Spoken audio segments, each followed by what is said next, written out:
Hello everyone, मोज study IQ centre में आपका स्वागत है।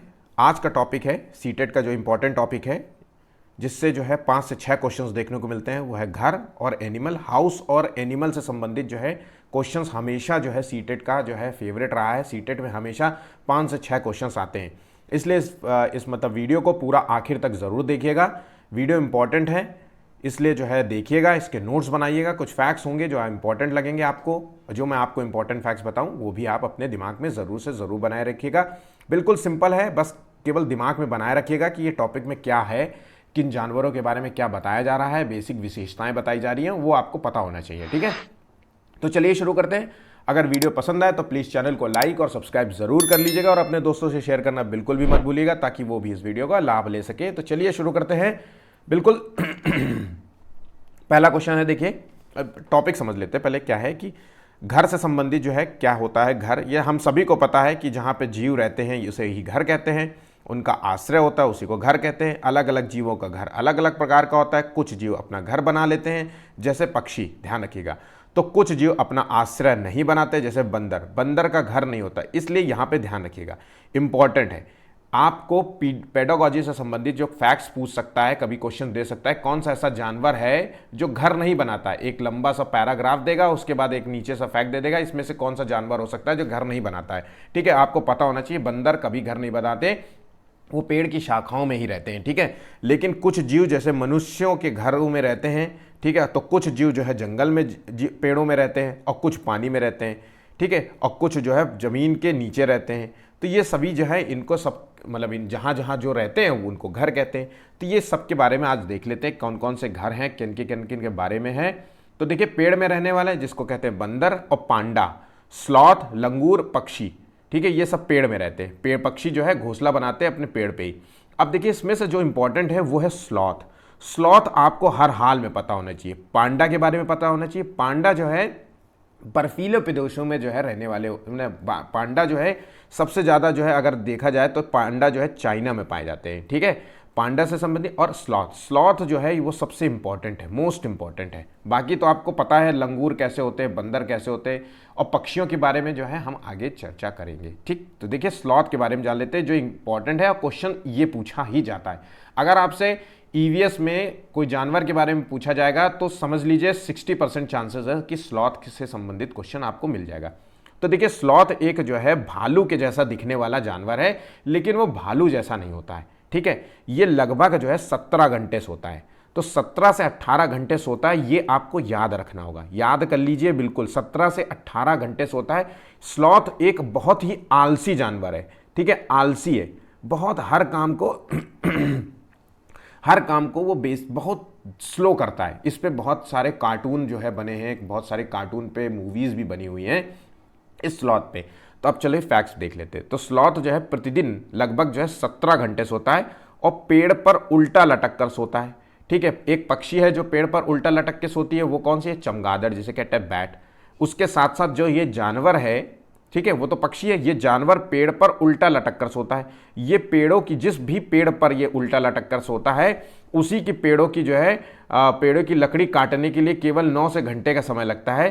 ठीक है, 9 से 8 घंटे में जो है पेड़ों का जो है लकड़ी जो है, मतलब जिस भी डाल में रहता है, 9 से 8 घंटे में जो है उसको लकड़ी काटने में उसको समय लेता है। और स्लॉथ उसी पेड़ की पत्तियों को खाता है जिस पर रहता है। ध्यान रखिएगा, वो पेड़ की पत्तियां खाता है। ठीक है, वो पेड़, जब वो उस पेड़ से पर्याप्त पत्ती खा लेता है, मतलब वो पेड़ पे पत्तियां नहीं बचती हैं, तो वो दूसरे पेड़ पर चला जाता है। तब तक वो पहला पेड़ नहीं छोड़ता है। याद रखना, वो 17 से 18 घंटे सोता है, जिस पेड़ में रहता है उसी पेड़ की पत्तियों का सेवन करता है, मतलब उसी पत्तियों को खाता है। जब वो पेड़ की पत्तियां खत्म हो जाती हैं तब वो दूसरे पेड़ में जाता है। ठीक है, और इनकी जो उम्र होती है वो 40 वर्ष होती है। तो पूरे जीवन काल में जब एक पेड़ की पत्ती खाने के बाद दूसरे पेड़ में जाता है, दूसरी पेड़ को खाने के बाद तीसरे पेड़ में जाता है, तो पूरे जीवन काल में वो 40 साल जीते हैं। 8 से 9 ही पेड़ में जो है इधर उधर भाग पाते हैं। ठीक है, सप्ताह में एक बार मल त्यागने के लिए ये पेड़ से नीचे निकलते हैं। ध्यान देखो, तो ये पॉइंट, ये सभी मतलब फैक्ट्स आप पता होना चाहिए, आपको बिल्कुल याद होना चाहिए कि सप्ताह में एक बार जो है वो मल त्यागने के लिए पेड़ से नीचे उतरता है, मल त्यागता है, फिर से ऊपर चला जाता है। ठीक है, इसलिए इसको आलसी जानवर कहते हैं। बहुत इंपॉर्टेंट है, बिल्कुल फैक्ट्स, इससे ज़्यादा आपको कुछ नहीं याद करना है। नेक्स्ट पॉइंट देखते हैं, पानी में रहने वाले जीवों के बारे में जानते हैं। तो पानी में रहने वाली मछली होती है, डॉल्फिन होती है, व्हेल होती है, बतख होती है, सांप भी पानी में रहता है, मेढक रहता है, मगरमच्छ रहता है, कछुआ रहता है। ठीक है, इन सभी जीवों में सबसे ज़्यादा उम्र जो है कछुए की मानी जाती है। ठीक है, अब सभी चीज़ें जो है बिल्कुल सिंपल है, इसमें कुछ भी खास नहीं है, ये इतना आपको पता होना चाहिए। जमीन के अंदर रहने वाले चूहा, सांप, चींटी, खरगोश, केचुआ, बिच्छी आदि जो है जमीन के अंदर रहते हैं, अपना घोंसला बनाते हैं। चूहा भी जो है घोंसला बनाता है, सांप भी बनाता है, चींटी भी बनाती है, खरगोश तो बेसिकली इतना जो है नहीं ज़्यादा बनाता है, केचुआ, बिच्छू सभी बनाते हैं। ठीक है, और यहाँ तक कि जो है सांप हो, चूहा हो, चींटी हो, इन सबको जो है किसान का मित्र भी कहते हैं। याद रखना, सांप को भी किसान का मित्र कहते हैं, क्योंकि इनके खेतों में जो है घोंसला बना करके ज़मीन के अंदर जो है छेद करके रहते हैं, तो ज़मीन की जो है पुलपुली हो जाती है, उसमें मल त्यागते हैं, तो उससे जो है कहीं ना कहीं ज़मीन की, खेत की उर्वरा शक्ति मजबूत होती है। ठीक है, यहाँ तक चीज़ें समझ में आ गई होंगी। नेक्स्ट पॉइंट देख लें, समूह में रहने वाले जीवों की बात कर रहे हैं, मतलब सोसाइटी में, ग्रुप्स में, एक नहीं, अकेले नहीं रहते, बहुत सारे जीवों के साथ रहते हैं। तो मधुमक्खी हो गई, चींटी हो गई, ततैया हो गई, दीमक हो गई, ये जो है समूह में रहती है। आपने अक्सर देखा होगा कि मधुमक्खी का छत्ता लगा होता है। चींटी भी जो है ग्रुप्स में चलती हैं, ग्रुप्स में ही मतलब आगे बढ़ती हैं, और ग्रुप्स में ही जो है उनका घर होता है। ततैया मतलब कहने का मतलब जो आपने अक्सर आपने घरेलू घरों में देखा होगा, पीली पीली कलर की बर्रैया जिसे कहते हैं वो। दीमक भी जो है समूह में रहती हैं। अच्छा, एक जानवर है जो समूह में नहीं रहता, वो कौन है? तो ध्यान रखिएगा, जो मकड़ी होती है, मकड़ी, ठीक है, ये हमेशा समूह में नहीं रहती। याद रखिएगा, ये सोशली जो है मतलब वो नहीं है। ठीक है, नेक्स्ट पॉइंट देखते हैं, उभयचर क्या होता है? तो उभयचर जो होते हैं, जो पानी में और जमीन में दोनों जगह रह लेते हैं, उन्हें उभयचर कहते हैं। जैसे सांप, मेढक और मगरमच्छ, ये उभयचर जानवर है। ठीक है, अब एक बात ध्यान रखिएगा, मछलियों की बात कर रहे हैं तो कई बार हो सकता है ऑप्शन पूछ ले कि रजत मछली। ठीक है, तो याद रखना, रजत मछली जो है वो एक मछली नहीं है, ये पानी में रहने वाली मछली नहीं है। इसको छोड़ करके सारी मछलियां पानी में रहती हैं, लेकिन रजत मछली एक मछली नहीं है, बल्कि ये एक कीड़ा है, और ये क्वेश्चंस पूछा जाता है, इसलिए ये इंपॉर्टेंट है, इसलिए इस चीज़ को याद रखना। अच्छा, रजत मछली का पिक्चर मैंने आपको दे रखा है, आपने कई बार जो है ये एक कीड़ा देखा होगा आपके घरों में, या फिर बहुत सारी जब कॉपियाँ जो है मतलब बंद पड़ी रहती हैं, उनमें पानी गिर जाए या धीरे धीरे सालों दर साल तक पड़ी रहे कोने में, तब आप देखेंगे एक छोटा सा कीड़ा आपको वहाँ पर रेंगता हुआ नजर आएगा, वो यही है। तो ये इसे कहते हैं रजत मछली, ये मछली के जैसी आपको दिख रही होगी। ठीक है, ये एक कीड़ा है। ठीक है, इंपॉर्टेंट है, एग्जाम में पूछा गया है, सीटेट के एग्जाम में, इसलिए ध्यान रखना। मैं ऐसे ढूंढ ढूंढ करके आप लोगों के लिए एक जगह ले करके आया हूँ। मैंने ज़बरदस्ती इसमें वो नहीं दिया है जो मतलब आपको जानने की ज़रूरत नहीं, जैसे शेर, चीता, भालू, इन सब के बारे में जो है जानकारी आपको बेसिक पता होती है।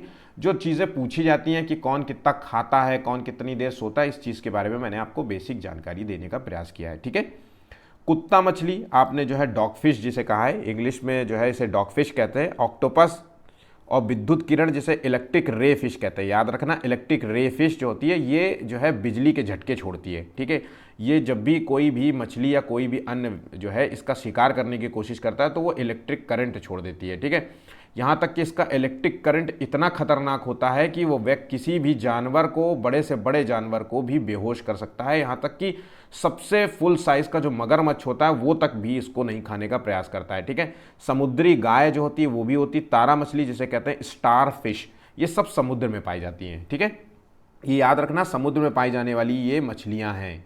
चलिए आगे बढ़ते हैं। ये इलेक्ट्रिक रे फिश है जो एक आपको पिक्चर में देखने को मिल रही है, जो कि करंट फेंकती है। ठीक है, चलिए आगे बढ़ते हैं। अब देखिए, जानवर से संबंधित जो है कुछ फैक्ट्स देख लेते हैं। तो ये हाथी है जो एग्जाम में पूछा जाता है। हाथी की जो उम्र है वो 70 साल की होती है, जिसका दिमाग जो है 5.5 किलो का होता है। ध्यान रखना, ये जो मैंने फैक्ट्स दिया है ये इंपॉर्टेंट है, ऐसे ही केवल पढ़ने के लिए नहीं दिया है। 5.5 किलो का अगर दिमाग होता है तो आपको याद करना होगा कि इस मतलब हाथी का जो दिमाग होता है वो, वयस्क हाथी का जो दिमाग होता है वो 5.5 किलो का होता है, और 70 साल इसकी उम्र होती है। और ये एक काले रंग का जानवर होता है। जो बेसिक जानकारी है तो हम सबको पता होगा, ये शरीर को ठंडा करने के लिए, चूंकि काला रंग है, काले रंग की वजह से गर्मी ज़्यादा लगती होगी, शरीर भारी है, इसको ठंडा करने के लिए अक्सर जो है ये पानी में कूद जाते हैं, पानी में खेलते हैं और कीचड़ अपने शरीर में उछालते रहते हैं, जिससे ताकि जो है कीचड़ इनके शरीर में गिर जाए और वो शरीर को ठंडा रखे। ठीक है, अब इंपॉर्टेंट फैक्ट है कि इनके बच्चे का जो वजन होता है 2 क्विंटल होता है। याद रखना 2 क्विंटल होता है, मतलब 200 किलोग्राम जो है इनके बच्चे का वजन होता है जब इसका बच्चा जन्मा होता है। बहुत बहुत इंपॉर्टेंट फैक्ट है। एक वयस्क हाथी जो है एक दिन में 100 किलो जो है चारा, मतलब पत्ता टहनियाँ जो है वो खाता है। 100 किलो, 1 क्विंटल जो है केवल वो चारा एक दिन में खाता है। ठीक, सभी जो हाथी होते हैं वो हमेशा आपने देखा होगा समूह में रहते हैं। ठीक है, समूह में क्या होता है 10 से 15, 10 से 12, 10 से 15 जानवर होते हैं। ये इंपॉर्टेंट है, याद रखना, बिल्कुल भी मत भूलना, रट लेना। सबसे जो बुजुर्ग हाथी होता है वही समूह का नेता होता है। तो इसमें जो है इनका जो भी समूह होता है उसका नेतृत्व प्रदान करते हैं सबसे बुजुर्ग हाथी। ठीक है, हाथी बहुत कम सोते हैं, लगभग जो है 2 से 4 घंटे इनकी जो है स्लीपिंग टाइम होता है। तो मोस्ट इंपॉर्टेंट है, ये फैक्ट्स आपको एग्जाम में पूछेगा। ठीक, चलिए आगे बढ़ते हैं। आगे हम क्वेश्चंस के रूप में इसको देखेंगे। अब सांप के बारे में जान लेते हैं। तो सांप के हम सबको पता है कि कान नहीं होते। अक्सर आपने देखा होगा कि सांप को जो है बीन बजाते हैं। तो बीन बजाते हैं क्योंकि वो उनको जो है आप लोगों को बेवकूफ़ बनाने के लिए ऐसा करते हैं, जबकि जो है हम सबको पता है कि सांप के कान नहीं होते, वो सुन नहीं सकता, वो जमीन की कंपन को महसूस करके रेंगता है। ठीक है, वो अपने शिकार तक पहुंचता है। तो याद रखना, जमीन की कंपन, जब हम कोई कंपन क्रिया करते हैं तो जो हमारे कंपन से जो फ्रिक्वेंसी निकलती है, जो जो झनकार निकलती है एक तरीके से, जो मतलब जो फ्रिक्वेंसी होती है उसको, उसकी जो है उससे महसूस करके जो है वो शिकार तक पहुंचता है। ठीक है, इनके कान नहीं। तो ये इंपॉर्टेंट है, याद रखना, बहुत सारे लोगों को ये बात नहीं पता होती है। ठीक है, सांप अपने 2 खोखले, अब यहां पे क्या है 2 खोखले दांतों की बात हो रही है, इसलिए याद रखना क्वेश्चन में पूछा जाता है सांप के 2 खोखले दांत होते हैं, या पूछ लेगा 2 जो है सॉलिड दांत होते हैं जिसके माध्यम से वो जहर फेंकता है। नहीं, याद रखना जहर फेंकने के, जैसे मान लीजिए ये दांत है तो दांत में ये नली होगी ना, इसके अंदर से नली होती है, यहां से दांत जब ये घुसेड़ता है किसी के शरीर में तो इसी जो है इसी मतलब नली से अंदर से मान लीजिए नली हो या एक नस जाती हो जिसके माध्यम से जो है मतलब जहर बाहर आता हो, तो दांत का खोखला होना बहुत ज़रूरी है। ठीक है, जिसके माध्यम से जहर, अब ये जहर केवल मारने के अलावा दवाइयाँ भी बनाई जाती है इसके जहर से। ठीक है, इंपॉर्टेंट है, याद रखना। अब जो मोस्ट इंपॉर्टेंट है वो है भारत में 4 प्रकार के जहरीले सांप पाए जाते हैं। भारत में केवल 4 प्रकार के ही जहरीले सांप पाए जाते हैं, जो उसका पहला नाम है नाग, कोबरा सांप, जो सबसे जहरीला है। ठीक है, उसके बाद दुबोइया है, उसके बाद करैत है और उसके बाद अफाई है। ये 4 सांप हैं जो सबसे भारत में पाए जाते हैं। सांप जो है इकलौता सांप है जो घोंसला बनाता है, वो है कोबरा सांप जो है घोंसला बनाता है। मोस्ट इंपॉर्टेंट है, एग्जाम में पूछा जाता है। ठीक है, सांप को किसानों का मित्र कहते हैं। जैसा कि मैंने आपको कहा था, किसानों का मित्र कहने का मतलब है कि कोई जो है घरेलू जानवर नहीं है, किसानों का मित्र है कि वो किसान के खेत में घोंसले बनाते हैं, अंदर छेद करके रहते हैं। तो किसान जो छेद करते हैं तो वो मिट्टी को पोला कर देते हैं। पोला करने से जो है एक तरीके से जो पेड़ पौधों के लिए, जो जड़ों के लिए आसान हो जाता है। ठीक है, उसके साथ साथ किसानों का मित्र और कौन कौन होता है, तो केचुआ होता है, आपको पता होगा। ठीक है, चूहा भी होता है। ये जितने भी जो छेद बना करके घोंसले जमीन के अंदर रहते हैं वो सभी जो है किसानों के मित्र माने जाते हैं। ठीक है, चलिए ये कुछ क्वेश्चंस थे जो एक जानवरों से संबंधित थे, जो आपसे पूछे जाते हैं एग्जाम में। अच्छा, पक्षियों के घोंसले से संबंधित क्वेश्चंस देख लेते हैं। पक्षी अपना घोंसला स्वयं से बनाते हैं, लेकिन सभी पक्षियों के घोंसले एक जैसे नहीं होते। हम सभी को पता है कि सभी पक्षियों के घोंसले अलग अलग तरीके से होते हैं। और पक्षी जो घोंसले बनाते हैं वो सिर्फ अंडे देने के लिए बनाते हैं। ध्यान रखना, यहाँ पे देखिए फैक्ट्स दिया है, सिर्फ अंडे देने के लिए। सोने के लिए पक्षी अपना घोंसला नहीं बनाते कभी भी, याद रखना। वो अंडे देने के लिए अपना घोंसला बनाते हैं। जब अंडे से बच्चे निकल जाते हैं तो वो अपना उड़ना शुरू कर देते हैं, तो अपना पक्षी जो है घोंसला छोड़ देते हैं। और छोड़ने के बाद फिर जब नेक्स्ट जो है, जब भी वो जो है उनका जो साइकिल शुरू होता होगा जो बच्चे देने वाली, तो वो फिर से घोंसला बनाते होंगे, है ना, फिर से नया घोंसला बनाते हैं। याद रखना, कुछ ही पक्षी होते हैं जो पुराने अपने घोंसले में रहते हैं, मतलब 2-4 साल उस घोंसले का प्रयोग करते हैं। ठीक है, चलिए आप फैक्ट्स देख लेते हैं। कलचिड़ी बहुत इंपॉर्टेंट है, ये एग्जाम में बहुत पूछा जाता है। ठीक है, तो कलचिड़ी जो है अपना घोंसला जमीन पर पत्थरों के बीच में बनाती है। ध्यान रखना, एक कलचिड़ी चिड़िया है जो अपना घोंसला जमीन पर जो है पत्थरों के बीच बनाती है। अब ये फैक्ट्स है, इंपॉर्टेंट है, याद रखना, कॉपी में लिख लीजिए आप। जुलाही जो चिड़िया होती है जिसे वीवर बर्ड कहते हैं, इसका घोंसला लालटेन की तरह होता है जो टहनियों से लटकता हुआ देखते हैं, और घोंसला नर पक्षी बनाते हैं। ध्यान रखना, नर और मादा में से नर पक्षी जो है ये घोंसला बनाते हैं। आप अगर पिक्चर देख सकते हो तो ये देखिए, आपको इमेज दिख रही है इस तरीके से, ये लटकता हुआ लालटेन की तरह आपको लटक रहा है। आपको, आपने कई बार जो है यही जो दुकानों कानों में जाएं तो इस तरीके से घोंसले आपको मिलते हैं खरीद के, ताकि पक्षी उसमें अपना घोंसला रख सके अपने घरेलू अपने घरों में टांगने के लिए, इस तरीके से बनाए। ये जुलाही चिड़िया का जो है घोंसले का आइडिया है, ठीक है। कठफोड़वा और बसंत गौरी जो है ये पेड़ के तने में छेद करके घोंसला बनाते हैं। देखिए पेड़ का तने में छेद करके जो घोंसला बनाते हैं, ये कठफोड़वा घोंसला है, कठफोड़वा चिड़िया है और बसंत गौरी चिड़िया है। ये दो चिड़िया के नाम याद रखना। उसके बाद एक चिड़िया आती है दर्जन चिड़िया जिसे कहते हैं। ये दो पत्तों को आपस में जोड़कर सिल करके जो है घोंसला बनाती है। अब देखिए आप इस तरीके से आप इमेज देख पा रहे होंगे, तो पत्तियों को जो है एक किसी लकड़ी के माध्यम से इन्होंने जो है, ये देखिए बहुत सारे पेंच पिन लगे हुए हैं, दो पत्तियों को आपस में इस तरीके से, जैसे ये मान लीजिए ये लीफ है, ठीक है, ये मान लीजिए लीफ है, और लीफ को इस तरीके से पूरा मोड़ करके यहाँ तक जोड़ दिया, इसे घुमा दिया पूरा एक दूसरे से। जैसे आप जब चाट आट खाते हैं पत्तियों वाली चाट में, तो उसी तरीके से होता है, ये उसी तरीके से बनाया गया है, ठीक है। कबूतर और गौरैया जो है वो घरों में भी घोंसला बना लेती है। आपने अक्सर देखा होगा कबूतर जो है वो घरों में घोंसला बनाती है। अगर आपने नहीं देखा होगा तो दिल्ली में तो जो है कबूतरों से बहुत परेशानी होती है, ठीक है। ऐसा कौन सा जो है पक्षी है जो पेड़ की सबसे ऊंची डाल पर घोंसला बनाता है, तो वह है कौवा। कौवा जो है पेड़ की सबसे ऊंची डाल पर घोंसला बनाता है। और कोयल जो है वो अपना घोंसला नहीं बनाती है, याद रखना, कोयल जो है घोंसला नहीं बनाती, वो कौवे के ही घोंसले में अंडा अपना दे देती है। तो ये दोनों फैक्ट्स बहुत इंपॉर्टेंट है। तो पक्षियों से संबंधित जितने फैक्ट्स मैंने बताए हैं, ये अभी तक बता रहा हूं, वो बिल्कुल याद होने चाहिए, रट लीजिए, ठीक है। फाख्ता जो है झाड़ियों के बीच में अपना घोंसला बनाती है, याद रखना, फाख्ता जो है वो झाड़ियों के बीच में अपना घोंसला बनाती है, ठीक है। मादा जो शुतुरमुर्ग है जमीन को थोड़ा सा खोद करके घोंसला बनाती है और उसमें अंडा देती है। शुतुरमुर्ग का अंडा सभी पक्षियों में सबसे बड़ा होता है, याद रखना, शुतुरमुर्ग का अंडा सबसे बड़ा होता है सभी पक्षियों में, ठीक है। तो और ये थोड़ा सा खोदती है फिर वहीं पर रख देती है, सबसे बड़ा होता है।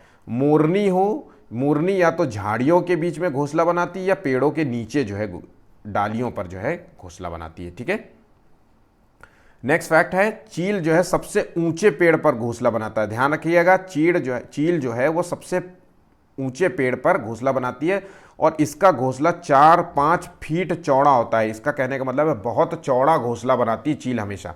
और चील अपने घोंसले का जो है प्रयोग जो है साल दर साल करती है, मतलब 2-4 साल जो है इसका जो है प्रयोग करती है, ठीक है। मैंने जैसा आपको पहले बताया था कि पक्षी जो है अपना घोंसला बनाते हैं, बच्चे होने के बाद जो है बच्चे जब उड़ने लायक हो जाते हैं तो सभी जो है पक्षी अपना घोंसला छोड़ देते हैं, फिर उसके बाद दोबारा वो पुनः जो है फिर से एक नया घोंसला बनाते हैं। लेकिन चील इकलौता ऐसा पक्षी है जो अपना घोंसला चौड़ा बनाता है, मतलब बहुत 3-4 फीट का बनाता है, सबसे ऊंची डाल पे बनाता है। दूसरा इसके बाद है कि वो 2 से 4 वर्ष 5 वर्ष तक उस जो है मतलब घोंसले का प्रयोग करता है। उसके बाद आ जाते हैं नेक्स्ट फैक्ट्स की ओर कि उल्लू जो है पेड़ के किसी भी खोखले भाग को अपना घोंसला बना लेता है। याद रखना, पेड़ जो है किसी खोखले भाग को अपना घोंसला बना लेता है, ठीक है।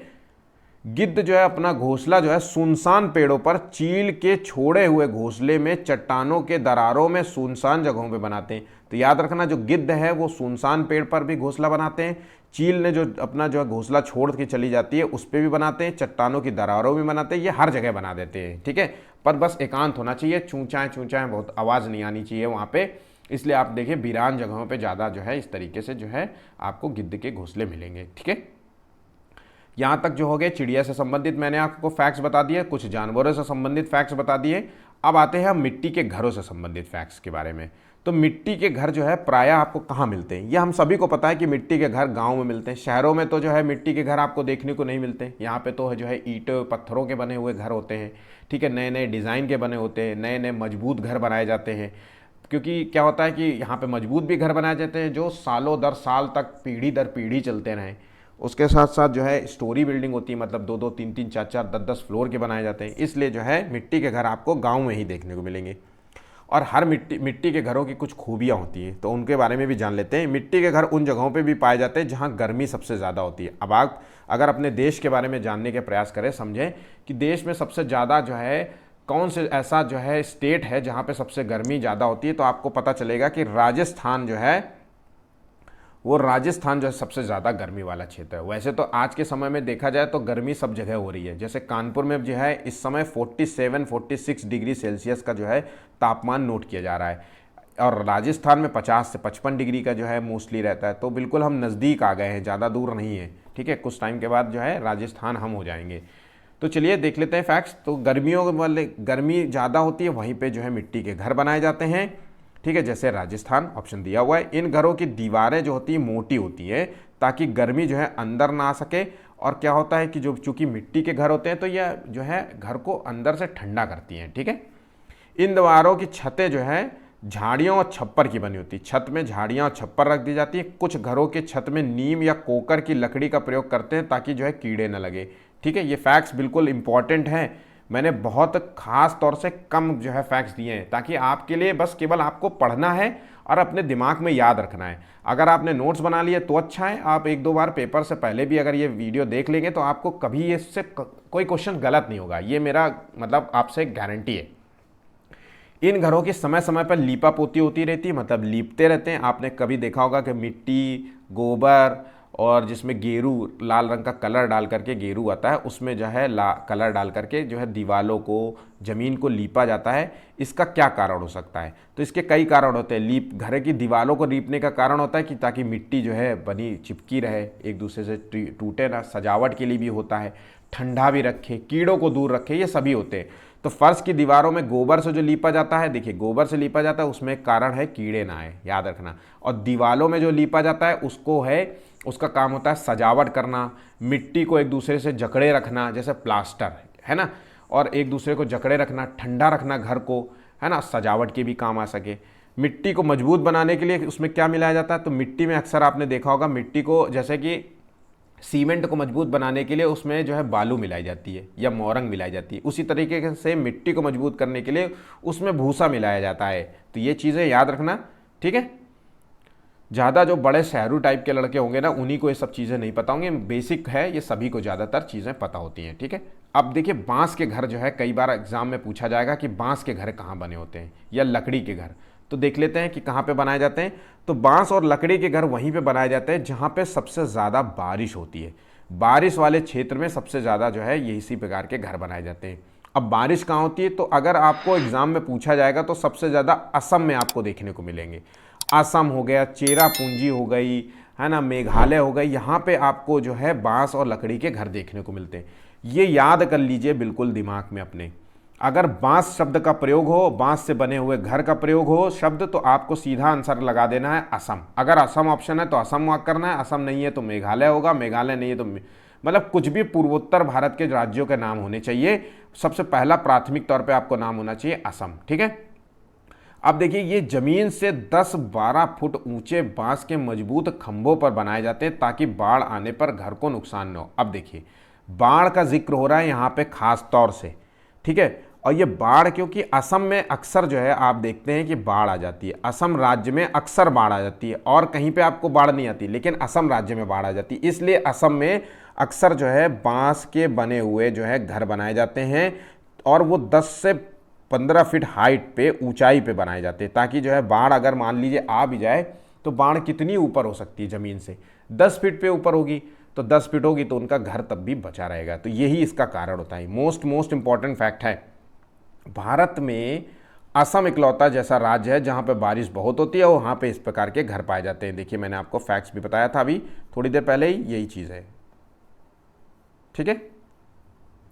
नेक्स्ट फैक्ट देख लेते हैं, पत्थर और लकड़ी के बने हुए घर। तो पत्थर के जो बने हुए घर होते हैं ये पहाड़ी इलाकों में बनाए जाते हैं, ठीक है। पूरे रूप से जो है पत्थर के जो घर बने होते हैं वो पहाड़ी इलाकों में बनाए जाते हैं। इन इलाकों में बारिश भी होती है और बर्फ़ भी गिरती है, ठीक है। तो इसलिए जो है ये पहाड़ी इलाकों में इस तरीके के पत्थर के घर बनाए जाते हैं। इन घरों की जो छत होती है वो ढलवा होती है ताकि बारिश का पानी इनके जो है रुके नहीं, बर्फ़ नीचे गिर जाए। कभी कभी जो है छत समतल भी हो सकती है कुछ जो है जगहों पे खास तौर से। पत्थरों के घर पर चूने की पुताई होती है ताकि कोई ना आए, ठीक है। ये घर मतलब कोई कीड़े मकोड़े ना आ पाए, इसलिए उनके छेद, क्योंकि पत्थर बराबर नहीं होते, एक दूसरे से थोड़े सटे नहीं होते, कुछ जो है छेद बारीक हो जाते हैं, तो हो सकता है कुछ कीड़े घुस जाए, तो कोई कीड़े ना आ पाए, इसलिए जो है इनके चूने की पुताई की जाती है। ये घर एक मंजिला होते हैं और कहीं कहीं दो मंजिले भी होते हैं। अगर 2 मंजिला मकान होगा तो नीचे वाला जो पोर्शन होगा, निचली मंजिल होगी, वो सामान मतलब जो है खाने पीने की जगह और जानवर रखने के लिए प्रयोग होता है ना। इस प्रकार के घर जो है आपको जम्मू कश्मीर, हिमाचल प्रदेश, लद्दाख, लेह आदि जगह आपको देखने को मिलते हैं, ये याद रखना। लेह में भी आपको मिलेंगे, लद्दाख में मिलेंगे। ठीक है, आगे बढ़ते हैं नेक्स्ट क्वेश्चन की ओर। लद्दाख से संबंधित जो है क्वेश्चन आपको एग्जाम में पूछा जाता है कि लेह के घरों में जो 2 मंजिलें होती हैं, तो ध्यान रखिए लद्दाख या लेह की बात करें तो यहाँ पे जो घरों की जो मंजिलें होती हैं वो 2 मंजिला होती हैं। भूतल में खिड़कियाँ नहीं होती हैं, याद रखना, खिड़कियाँ यहाँ पे नहीं होती। भूतल जो ग्राउंड फ्लोर होता है उसमें खिड़कियाँ नहीं होती हैं। और भूतल जो है जानवरों के लिए आवश्यक वस्तुओं के भंडार के लिए की जाती है। क्यों खिड़कियाँ नहीं होती? मान लीजिए बर्फ़ गिर रही है, अगर बर्फ़ गिर रही है और बर्फ़ अगर गिरेगी तो खिड़की होगी, तो खिड़की से जो है ठंडी हवा अंदर आएगी, इसलिए खिड़कियां नहीं होती। ठीक है, घर जो है पत्थरों से बने होते हैं और एक के ऊपर एक मतलब पत्थरों को रखा जाता है। ठीक है, इन घरों की दीवारें जो है मिट्टी और चूने की परत से ढकी होती। क्यों ढकी होती? क्योंकि पत्थर से होते हैं तो इनमें छेद होते हैं, इसलिए ढकी होती है। बेसिक पॉइंट है, देखिए कितना आपको समझना नहीं है, बस केवल एक बार दिमाग में बस एक बार पढ़ लेना, अपने आप जो है चीज़ें आपको पता हो जाएंगी। सपाट मजबूत छत बनाने के लिए मोटे जो है पेड़ के तने का प्रयोग किया जाता है। क्यों सपाट और मजबूत छत बनाई जाती है? भाई देखिए पहाड़ी इलाका है, कभी जो है बर्फ़ गिर गई, कभी हो सकता है कि पहाड़ से कोई पत्थर गिर जाए, तो छोटा सा पत्थर गिरा और पता चला छती उड़ा के चला जाए, इसलिए मजबूत बनाई जाती है कि अगर कुछ छोटा मोटा जो है पत्थर या छोटी सी जो है जो गिरे अगर छोटे से, तो उससे जो है घर को कोई नुकसान ना हो। ठीक है, अब अक्सर एक क्वेश्चन और आता है, वह इग्लू शब्द का इस्तेमाल होता है। इग्लू होता है वो जिसे कहते हैं, इंग्लिश में इस तरीके से लिखते हैं। ठीक है, ये होता है बर्फ का घर। इग्लू को कहते हैं बर्फ का घर। आपको इंग्लिश में ये वर्ड टर्म आपको याद रखना हो, इग्लू। तो ये जो घर होते हैं बर्फ के, ये बर्फीले क्षेत्रों में पाए जाते हैं। बर्फीले क्षेत्र का मतलब है अंटार्कटिका, आर्कटिक में रहने वाले जो कोई अगर रहता होगा तो वहाँ पे इग्लू, या फिर आप जो है अक्सर जो है नॉर्वे, कनाडियन जो है ये इस तरीके के घर बनाते हैं। ठीक है, ये बर्फ़ के टुकड़े मतलब कई ब्लॉक्स को जोड़ करके आपस में घर बनाते हैं। अक्सर जो है ये घर बनाने जो इग्लू जो होते हैं घर बनाने वाले, वो एस्किमो जनजाति के लोग होते हैं। यहाँ पे भी जनजातियाँ काम करती हैं और ये शिकारी होते हैं, इनका स्थायी अस्थायी निवास होता है। तो देखिए आप ये पिक्चर देख पा रहे होंगे, ये इग्लू है। तो ये इग्लू है इस तरीके के बर्फ़ के। ये देखिए क्यूब्स जो है, बहुत सारे क्यूब्स जो है लगे हुए हैं, इन क्यूब्स से जो है एक दूसरे को जोड़ करके घर बनाए जाते हैं। ठीक है, इन घरों की कुछ विशेषताएं भी होती हैं, वो हम आगे देखते हैं। ये गुंबद के आकार का घर होता है, इनका प्रवेश द्वार बहुत छोटा होता है, ये बात, ताकि बर्फ़ जो है अंदर ना सके। तो ये फैक्ट्स आपको याद रखना है दिमाग में। पिक्चर देखिए, जैसी पिक्चर है वैसे इसकी बात लिखी गई। प्रवेश द्वार छोटा होता है, घर भी बहुत बड़े आकार का नहीं होता, ताकि जो है ठंडी हवा अंदर ना सके, बर्फ़ की हवा जो अंदर ना सके, यहाँ गर्म रहे। बर्फ़ की दीवारों के बीच में जो मौजूद हवा होती है वही इसको गर्मी प्रदान करती है। मोस्ट इम्पॉर्टेंट क्वेश्चन है, ईवीएस में क्वेश्चन बहुत पूछा जाता है। ठीक है, अब क्वेश्चन देख लेते हैं एक हाउस बोट से संबंधित। हाउस बोट मतलब जो है, बोट का मतलब होता है नाव और बोट पे बना हुआ है घर। तो जैसे ये आप देख सकते हैं, ये पिक्चर में हाउस बोट दिख रही है। ठीक है, एक तरीके से एक लग्जरियस जो है घर होते हैं, जो आप जैसे आप कश्मीर में जाएं तो हाउस बोट पे ज़रूर ट्रैवल करना चाहिए, मतलब वहाँ पे जो है कुछ समय बिताना चाहिए। ठीक है, नदी में आपको जो है एक कमरा दे देंगे, एक घर दे देंगे, मतलब एक कमरा दे देंगे, वहाँ पे आप रहिए, वहाँ का जो है लुत्फ़ लीजिए, उसी को हाउस बोट कहते हैं। ठीक है, ये लकड़ी का घर होता है जो हमेशा पानी में रहता है। इस घर में लकड़ी की खूबसूरत बहुत सारी नक्काशियाँ जुड़ी होती है। लकड़ी की नक्काशी बना करके ये हाउस बोट बनाया जाता है। 80 से 90 फुट तक के जो है ये हाउस बोट लंबे लंबे हो सकते हैं। कश्मीर में हाउस बोटों की छतों पर लकड़ी की नक्काशी पाई जाती है, जिसमें खातम बंद कहा जाता है, जिसे खातम बंद कहा जाता है। फैक्ट्स है, इंपॉर्टेंट है। हाउस बोट जो है कश्मीर में और केरल में बहुत अक्सर आपको यूज़ करने को मिलते हैं, देखने को मिलेंगे। तो कश्मीर और केरल का नाम अपने दिमाग में बिल्कुल बैठा लीजिए कि हाउस बोट का यूज़ कहाँ होता है। तो हाउस बोट का यूज़ कश्मीर में भी होता है और केरल में भी होता है। ये टूरिस्टों के लिए जो है अक्सर जो है हाउस बोट का प्रयोग किया जाता है। ठीक है, अब देख लेते हैं, सारे क्वेश्चन समाप्त होते हैं यहाँ पे। अब कुछ क्वेश्चंस देख लेते हैं कि इस प्रकार से क्वेश्चंस आते हैं, तो आपको बेसिक चीज़ें आपको पता रहेंगी कि हाँ ये भी पूछा जाता है। देखिए जितने भी क्वेश्चन हैं ये सीटेट में पूछे गए क्वेश्चंस हैं। ठीक है, तो अब देखते हैं पहला क्वेश्चन। किसी पशु के विषय में नीचे दिए गए विवरण को पढ़िए और उस पशु को पहचानना है हमें। मैंने आपको पहले बताया था एक भालू जैसा दिखता है लेकिन भालू नहीं है। एक दिन में 17 से 18 घंटे वो जो है पेड़ की शाखाओं में उल्टे लटक करके सोता है और ये जिस वृक्ष पर रहता है उसी की पत्तियां खाता है। ये लगभग 40 वर्षों तक जीवित रहता है। जिस वृक्ष पर रहता है उसी की पत्तियां खाता है। जब ये पत्तियां खत्म कर लेता है उस वृक्ष की तो फिर दूसरे वृक्ष में चला जाता है। पूरे जीवन काल में 8 से 9 बार जो है वृक्ष बदलता है और पूरे सप्ताह में 1 बार जो है पेड़ से नीचे उतरता है मल त्यागने के लिए, ठीक है, पॉटी करने के लिए। तो ये जानवर का हमें नाम बताना है। तो देखिए लंगूर है, पांडा है, पैंडा लिखा है, चिंपैंजी है, स्लॉथ है। तो मैंने आपको पहला क्वेश्चन बताया था कि स्लॉथ ऐसा ही जानवर है जो एक बहुत स्लो जानवर है, ठीक है, बहुत स्लो है, आलसी इसे कहते हैं। इतना स्लो है कि आप बस पूछ नहीं सकते कि ये 2 कदम 4 कदम चलने में भी जो है इसको कम से कम आधा घंटा लग जाता है, इतना स्लो है। आप गूगल करके इसकी इमेज और इसकी इमेज मतलब वीडियो देखने का सोचिएगा, ठीक है। चलिए आगे बढ़ता है। Next question same to same ये क्वेश्चन पूछा गया है इसलिए मैंने सेम टू सेम क्वेश्चन दे दिया है, ठीक है।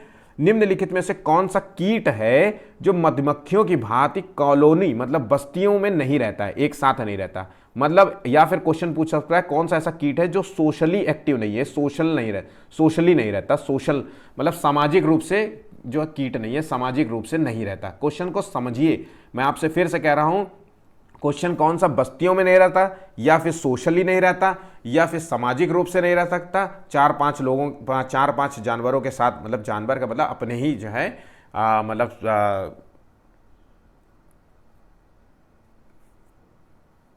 क्षेत्र के जीव की बात कर रहे हैं, ठीक है।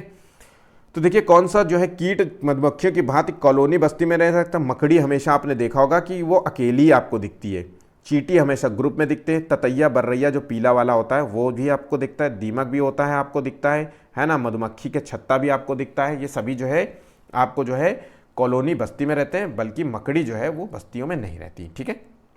एस्किमो अपने घर इग्लू का निर्माण बर्फ से करते हैं, इसका क्या कारण है। अब एस्किमो कौन है, ये एक जनजाति है, पहली बात ये याद रखना। इग्लू क्या है, वो बर्फ का बना हुआ घर है जहाँ पे सबसे ज़्यादा बर्फ़ गिरती है, केवल बर्फ़ ही बर्फ़ दिखती है चारों तरफ। तो वहाँ पे अक्सर ऐसे लोग यहाँ पे रहते हैं। ये इग्लू जो है एक तरीके से टेम्परेरी निवास स्थान होता है, अस्थाई निवास स्थान होता है। कुछ टाइम के लिए रहते हैं और खाना बदोश की तरह जीवन जीते हैं। जो भी वहाँ पे जीवन हुआ, मतलब जो भी उनको जो है पानी के अंदर से जो मछली मिली खाई पिए और निकल गए आगे, ठीक है। तो यह अस्थाई निवास होता है। तो इसका क्या कारण होता है इस तरीके के घर बनाने का। तो इस तरीके का घर बनाने का कारण होता है कि जो ठंडा रखता है, इसके बर्फ़ से निर्माण करते हैं। इसका क्या कारण होता है, बर्फ़ की दीवारों के बीच मौजूद जो हवा होती है वो अंदर की गर्मी को बाहर जाने से रोकती है। इसलिए ये अक्सर जो इस तरीके के घर होते हैं वो ठंडे नहीं होते। चारों तरफ बर्फ़ गिर भी रही होती है, हवाएं भी चल रही होती है, तो भी अंदर का जो तापमान होता है वो बाहर के तापमान से बहुत जो है अधिक होता है। वहाँ पर आदमी आराम से मतलब आराम से रह सकता है, ठीक है, अस्थायी रूप से।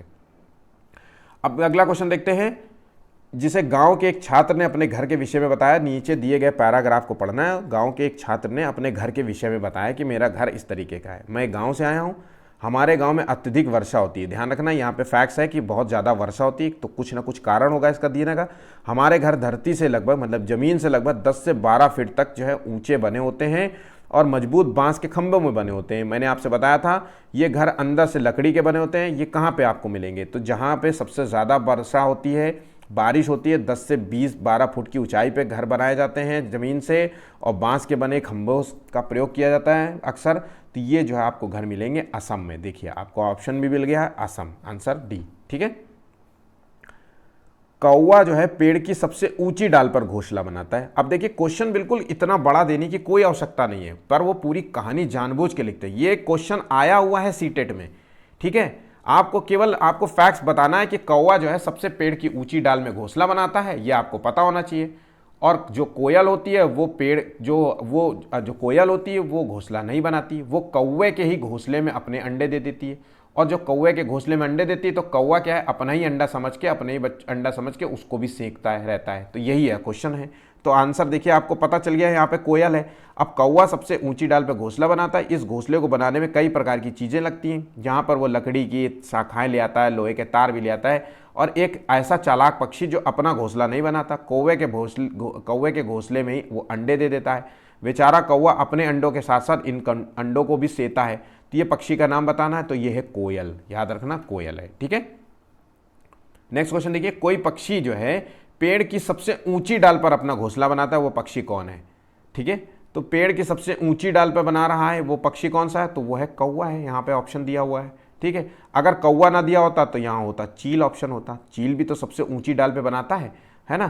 तो मैंने आपको बताया था कि चील सबसे ऊंची डाल पे बनाता है। सबसे चौड़ाई जो इसका घोंसले का चौड़ाई होती है 3 से 4 फीट की होती है, कम से कम जो है चील अपने घोंसले का प्रयोग जो है वो कम से कम 2-3 बार 4 बार करता है। ठीक, नेक्स्ट क्वेश्चन देखते हैं। निम्नलिखित में से लेह और लद्दाख के मकानों की विशेषताएं बताना है। तो देखिए, लेह और लद्दाख मतलब पहाड़ी एरिया की बात हो रही है। तो पहाड़ी एरिया में लकड़ी की ढालू छतें होती हैं, निचली मंजिलों में कोई खिड़की नहीं होती है। ठीक है, निचली मंजिलें किस लिए यूज़ होती हैं, वो जानवरों को रखने के लिए यूज़ होती हैं या फिर खाना पीने की जो है सामान रखने के लिए यूज़ होती हैं। पत्थर और मिट्टी और चूने से बनी दीवारें होती हैं। क्यों होती है पत्थर की बनी होती है, क्योंकि पत्थर की बनी होती बिल्कुल सही से सटीक से बैठेगी नहीं, छेद होंगे उनमें, हवा आएंगी या कोई कीड़ा आ सकता है, इसलिए मिट्टी और चूने का प्रयोग करके उन छेद को बंद कर दिया जाता है। और लकड़ी की फर्श होती है। तो देखिए इसका सही आंसर क्या है, इसका सही आंसर है ABC। ठीक है, ग्रामीण क्षेत्रों में गाय के गोबर से झोपड़ी की दीवारों और फर्श को लीपा जाता है, उसका क्या कारण होता है। मैंने आपको बताया था कि गाय का गोबर से जो अगर फर्श लीपा जा रहा है तो उसका कारण है कीड़ों को दूर कर, कीड़े ना आ सकें। ठीक है, और अगर दीवारों को पोता जा रहा है तो वो जो है सजावट के लिए भी हो सकता है, ठंडक के लिए भी हो सकता है ना, इस चीज़ के लिए होता है। तो यहाँ देख लीजिए, चिकना और साफ बनाने के लिए, खुदरा बनाकर घर्षण बनाने के लिए, या फर्श को प्राकृतिक रंग देने के लिए, ठीक है, और या कीड़ों को दूर रखने के लिए। तो इसका सही आंसर है ऑप्शन डी। ठीक, नेक्स्ट क्वेश्चन देखते हैं। ग्रामीण क्षेत्रों के मकानों के ढांचे वहां की जलवायु की स्थिति से संबंधित होते हैं। गांव के मकानों के लक्षण नीचे दिए गए हैं। अब ऐसा मकान है जो गांव में है, लेकिन उसके लक्षण क्या है कि मकान जो है बांस के बने खंभों पर बने होते हैं। मैंने आपसे पहले ही क्वेश्चन करा दिया है। अंदर से भी मकान लकड़ी के ही बने होते हैं। मकान जमीन से लगभग 3.5 मीटर या 3.5 मीटर ऊंचाई पर बने होते हैं, मतलब 10 से 12 फीट की ऊंचाई होती है। 1 मीटर में 3 फीट होता है करीब करीब, तो 3 मीटर का मतलब है 9 फीट, 3.5 मीटर है तो उसको समझ लीजिए 10 से 12 फीट की ऊंचाई पर जो है बने होते हैं। मकान की छतें जो है ढालू होती है ताकि बारिश जो है वहाँ का पानी, बारिश का पानी रुके ना उसमें। ये गांव में गांव में भारी वर्षा होती है। ये गांव किस राज्य का होता है। तो देखिए आंसर आपको सीधा पता चल गया है, ये असम राज्य है। ऑप्शन बी इसका सही जवाब है। तो ये इस तरीके से आपको एग्जाम में क्वेश्चन देखने को मिलते हैं। यहाँ तक अगर आपने वीडियो देख लिया है तो प्लीज़ चैनल को लाइक और सब्सक्राइब कर लीजिएगा। आज का जो टारगेट है सिर्फ मात्र 10 लाइक्स का है। ये टारगेट ज़रूर से ज़रूर पूरा करने में हमारी मदद कीजिएगा। हम डेली आपके लिए इसी प्रकार से क्वेश्चंस लेके आएंगे। अच्छा, कल से जो है मैं आपके लिए एक चीज़ शुरू करने वाला हूँ। CDP में टॉपिक टू टॉपिक वाइज मैं आपको सारे क्वेश्चंस दूंगा, जैसे संज्ञानात्मक विकास का सिद्धांत से संबंधित सारे क्वेश्चंस, प्रगतिशील शिक्षा से संबंधित सारे क्वेश्चंस। इससे क्या होगा, आप एक क्वेश्चंस जब आप करेंगे तो आपको पूरा टॉपिक क्लियर हो जाएगा। पियाजे से संबंधित, कोलबर्ग से संबंधित हो, सभी टॉपिक से संबंधित आपको क्वेश्चंस मिलेंगे डेली आपको एक। ठीक है, मैंने सारे पेपर्स करा दिए। मैंने कम से कम 40 से 50 पेपर अपलोड किए हैं केवल CDP में ही। आप अगर पूरे पेपर देख लेंगे तो आपको जो है करीब करीब 100 पेपर मिलेंगे। आपने अगर ये 100 पेपर कर लिए तो यूँ समझ लीजिए सीटेट में 120 प्लस से कम मार्क्स आपके कहीं भी नहीं जाने वाले। लेकिन आपको पेपर करना होगा, सारे पेपर करिए और अच्छे से अच्छे मार्क्स लाने में अपनी जो है, और हमारा भी जो है, हमें भी अच्छा लगेगा कि आप जो है हमें बताएंगे कि आपके पेपर से जो है हमें बहुत हेल्प मिली है। तो चलिए आज के लिए